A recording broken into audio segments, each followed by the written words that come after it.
बिस्मिल्लाहिर्रहमानिर्रहीम अस्सलाम वालेकुम। किद्दां तुसीं वधिया उम्मीद करदी हां सब खैरियत नाल होणगे।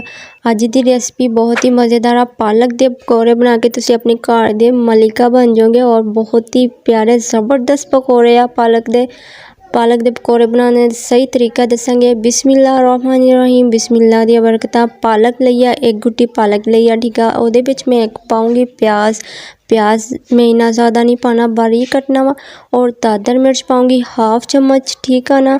और ये नमक जाएगा हाफ चम्मच। मैं टेस्ट के हिसाब नाल पाऊँगी क्योंकि पालक दे अपना भी नमक हुंदा और पालक के पकौड़े ते नमक कम पैंदा ठीक है ना। और हल्दी पाऊँगी हाफ चम्मच, गरम मसाला पाऊँगी हाफ चम्मच ठीक है ना।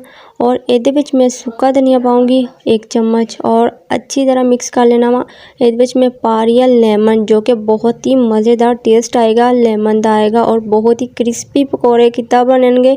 मेन स्टेप हुंदा वा बेसन का।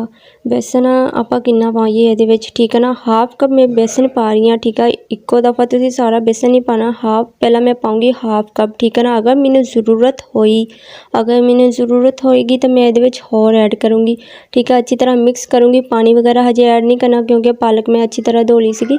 और आ देखो ये मैं पानी हजे ऐड नहीं किया। ये मैनूं हजे और ज़रूरत है बेसन की ठीक है ना। मैं हाफ कप होर पाऊँगी, टोटल हो गया 1 कप बेसन आपां इदां नहीं कि इक्को दफ़ा सारा पा लूँगी, अगर ज़रूरत हुई तो इस्तेमाल करांगे वरना नहीं ठीक है ना। अच्छा बहुत ही मज़ेदार पकौड़े बनणगे। आ देख लो ये मैं हजे पानी वगैरह तो नहीं इस्तेमाल किया कोई भी क्योंकि पालक का अपना ही पानी हुंदा वा और इस तरह बहुत ही मज़ेदार पकौड़े बनणगे। मैं पानी का इस्तेमाल नहीं किया। अगर तुसी पानी पाना चाहते हो तो बेशक पा सकते, अगर तुहानूं लगदा तो कि तुसी इस्तेमाल कर सकते हैं, पानी की ज़रूरत है वरना कोई ज़रूरत नहीं है ठीक है ना।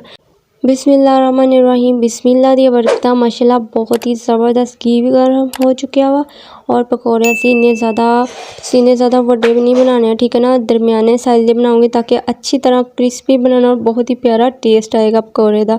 पालक के पकौड़े तो बहुत ही ज़बरदस्त होंदे आ। अच्छा मेरे चैनल ते नवें तो जल्दी ना जाके सब्सक्राइब कर दो और नाल ही बैल आइकन दा बटन प्रेस कर दिओ ताकि तुहानूं हर आने वाली वीडियो मिल सके। और मेरी रेसिपी नूं अपने प्यारे ते शेयर भी कर दिया करो ठीक है ना। आ देख लो अच्छी तरह सेक लगने तो बाद तुसी इनू चेंज करनी है, यदि दूसरी साइड ठीक है ना। और बहुत ही मज़े की खुशबू आ रही है, बहुत मज़ेदार पकौड़े और बहुत ही क्रिस्पी बनणगे। क्रिस्पी बनाने का तरीका यह आ तुसी अग नूं बिल्कुल स्लो रखना वा ताकि पकौड़े बेसन जिहड़े है ना अच्छी तरह पके और हल्की हल्की अग ते होणगे, अच्छी तरह क्रिस्पी बनणगे और उहदा बहुत ही मज़ेदार टेस्ट आएगा। जल्दी ना जाके सब्सक्राइब भी कर दिया करो और नाल ही बेल आइकन दा बटन प्रेस कर दिया करो ताकि तुहानूं हर आने वाली वीडियो मिल सके। बहुत ही मज़ेदार जी रेसिपी आ। अच्छा कुछ लोग कहते हैं पालक के पकौड़े बनाते हैं तो बेसन पतला हो जाता। बेसन पतला क्यों होंदा क्योंकि तुसी उहदे विच पानी काफ़ी सारा ऐड कर दिंदे आ और पालक नूं अच्छी तरह धो के रखीदा हुंदा वा क्योंकि अच्छी तरह उहदे विच पानी भी हुंदा पालक दे। ज़ाहिर आपां चीज़ पालक नूं धोवांगे तो उहदे विच पानी भी होएगा और इस तो पहला आपां ज़रूरत होएगी तो करांगे इस्तेमाल पानी वरना नहीं करांगे ठीक है ना। इस तो पतला हो जाएगा। देखो मैं पानी ये ऐड नहीं किया सी, अगर मैनूं ज़रूरत लगती तो मैं इंशाल्लाह ये ऐड कर दिंदी वरना मैं नहीं किया। तुसी अपने हिसाब नाल करना वा ठीक है ना। और बहुत ही मज़ेदार देखो देखने ते भी क्रिस्पी लगन दे, बहुत ही टेस्टी पकौड़े आ ठीक है ना, बहुत ही मज़ेदार। अच्छा मैं सारे इदा बना के रेडी कर लूँगी और भी बहुत सारी रेसिपियाँ तुहानूं शेयर करते रहांगे। मेरे चैनल नूं सब्सक्राइब कर दिया करो, नोटिफिकेशन ऑल कर दिया करो ताकि तुहानूं हर आने वाली वीडियो मिल सके। और मेरी रेसिपी नूं ज़्यादा तो ज़्यादा अपने प्यार ते शेयर भी कर दिया करो और मैनूं लाइक भी कर दिया करो, कमेंट करके लाजमी दस दिया करो तुहानूं मेरी रेसिपी किद्दां दी लगदी आ। बच्चे तो इदा दी चटपटियाँ चटखारा या चीज़ां ना बहुत शौक ना खाते और तुसी उन्होंने बना के दिया करो और घर वाले तो माशाल्लाह बहुत ही ज़बरदस्त खुश होकर खाते हैं क्योंकि उन्होंने बनिया बनाई चीज़ां इदा दी लभदियां ना। अच्छा जिन्हां दे कुकिंग चैनल हुंदे ना उन्हां दी तो मौज ही लगी रहिंदी है। घर वालियां दी जिहड़ी ना बच्चियां दी वड्डियां दी सारियां दी मौज लगी हुई हुंदी आ और उन्होंने बस यही फरमाइश हुंदी है अज सानूं आ बना के दे दे, अज सानूं आ बना के दे दे, आ वाली रेसिपी ट्राई करके देख, बहुत ही मज़ेदार आ।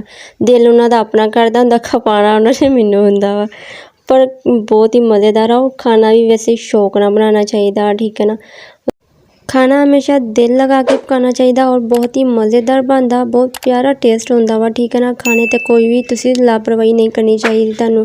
अच्छा जी पकौड़े तो रेडी हो चुके हैं माशाल्लाह, बहुत ही ज़बरदस्त रेसिपी और बहुत ही क्रिस्पी ज़बरदस्त बहुत ही मज़ेदार आ पकौड़े। पालक दे पकौड़े तो मैंने बहुत ही ज़्यादा पसंद आ, बहुत प्यारा टेस्ट होंदा वा। देखो कैचअप नाल माशाल्लाह बहुत ही मज़ेदार लगदे आ, मूँह तो ਤਾਂ पानी आ जाएगा। अगर तुसी ट्राई करके देखोगे तो बहुत ही ज़बरदस्त आ। शाम दी चाय नाल या मेहमान आ जान या इंजॉय करना हो तो बहुत ही मज़ेदार जी रेसिपी मैं तुहानू शेयर कर दी है। उम्मीद है तुहानू ज़रूर पसंद आएगी मेरी रेसिपी नू। अपने प्यारे ते शेयर भी कर दिया करो। अपना बहुत सारा ख्याल रखियो।